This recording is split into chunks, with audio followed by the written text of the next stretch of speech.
சாரிடா Ramani. Ramani. Hello please please. Sarathi என்னாச்சு?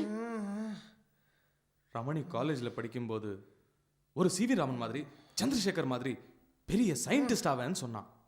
இவனா சொன்னா? 35 வயசுக்குள்ள நான் நோபல் பரிசு வாங்கலைன்னா என்ன சிலுவையில் அரையங்க அப்படின்னு பெட்டு கட்டினான். இன்னைக்கு ரமணி காலேஜ்குள்ள நுழைஞ்ச உடனே எல்லாருமே கோரஸா எங்க நோபல் எங்க நோபல் எங்க நோபல் அப்படின்னு கத்த ஆரம்பிச்சாங்க. பாவம் ரமணி அப்ப தலை சாச்சம் வந்தாங்க. அப்புறம் என்னாச்சு? அப்புறம் என்ன, எல்லாருமா சேர்ந்து இப்படி சிலுவையை காட்டணும். சாரிடா ரமணி. ஓ சோக நம்பர் 1. ஐயோ ரமணி பாவம். சாரதி. ரமணி பரவாயில்லடா, 35 வயசுக்குள்ள நீ பெரிய ஃபினான்ஷியல் எக்ஸ்பர்ட் ஆயிடு, அப்புறம் எல்லாம் சரியா போயிடும். ஓகே.